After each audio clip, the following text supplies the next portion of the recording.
5. 참부모가 뭐냐? 1. 두 석판과 참부모. 이스라엘 민족을 광야에서 인도할 때 불기둥과 구름기둥이 있었습니다. 낮에 인도한 것이 구름기둥이고 밤에 인도한 것이 불기둥이었습니다. 그건 무엇을 의미하느냐? 남자 여자를 대표해서 끝날에 부모가 와서 이스라엘 민족에게 모심을 받는 것을 상징적으로 보여준 것입니다. 이 불기둥과 구름기둥의 인도를 따르지 않는 사람은 다 멸망하는 겁니다. 또 이스라엘 민족이 광야에 나가서 40년 동안 유리고객하며 방향을 잡지 못하니 하나님은 그 민족이 멸망할 것을 염려해서 모세를 시내산에 불러올려서 40일 금식을 하게 하고 두 석판을 주었습니다. 그것은 아담과 해와 참부모를 상징하는 것입니다. 법궤 안에 어찌하여 두 석판을 넣었느냐? 두 석판은 하나님의 뜻을 종결지을 수 있는 중심으로서 아담과 해와를 상징한 것입니다. 그래서 법궤 안에 집어넣은 것입니다.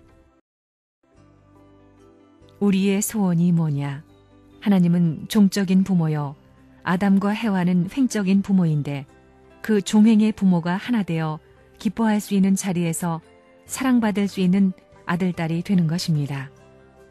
그런데 그렇게 못된 것이 한입니다. 그런 사랑을 한번 받아보고 싶어하는 열망을 다 갖고 있다 이겁니다. 종교도 전부 다 그런 것입니다. 종적인 하나님과 횡적인 면에서 하나 되어서 사랑할 수 있는 부모가 이 땅 위에 있었느냐? 없었습니다. 인류의 첫 조상이 타락했기 때문에 거짓 부모가 되었습니다. 아담과 해와가 거짓 부모가 되었기 때문에 그런 부모가 있을 수 없었습니다. 그래서 참 부모가 나와야 됩니다. 참 부모가 역사상에 나와야 됩니다. 그러한 역사적인 사명을 대행하는 하나의 명사를 씌워서 부르는 그 존재가 누구냐? 이것이 구주라는 존재예요. 메시아라는 존재입니다. 구해주는 데는 무엇을 구해주느냐? 몸뚱이를 구하는 것이 아니라 이상적인 사랑의 소원을 이루어주는 것입니다. 그러면 어떻게 해야 되느냐? 그 구하는 것이 이루어지려면 메시아는 어떤 존재로 와야 되느냐? 틀림없이 참부모로 와야 됩니다. 메시아는 참부모로 와야 되는 것입니다. 예수님을 기독교에서는 메시아, 구주로 믿습니다. 참부모로 오려면 어떻게 해야 되느냐? 혼자서는 안 되는 것입니다. 참된 아비를 대신할 수 있는 하나의 남자로 나와야 되는 것입니다. 지금까지 수많은 종교는 하나의 남자를 찾아 나왔습니다.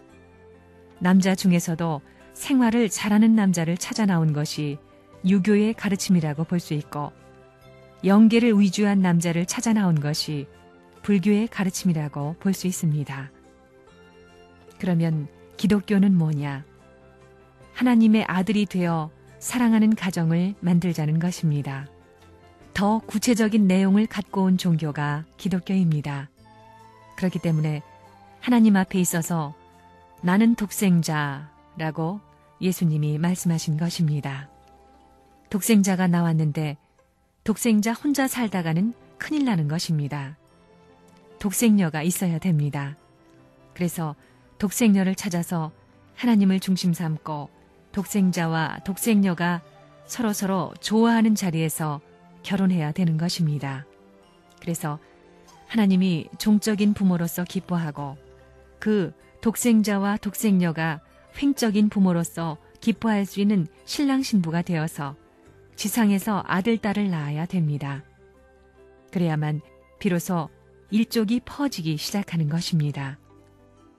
그렇기 때문에 예수님에게 이스라엘 나라를 저버리더라도, 유대교를 저버리더라도 제일 필요로 했던 것이 있었는데 그것이 무엇이었느냐? 바로 여자입니다.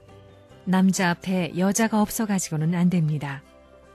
예수님이 그 뜻을 이루지 못했기 때문에 죽어가면서도 나는 신랑이요 너희는 신부다 라고 한 것입니다.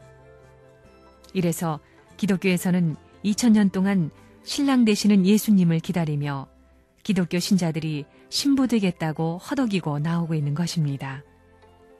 그 표준이 뭐냐? 그것이 메시아인데 참된 부모의 자리를 갖다 맞추는 것입니다.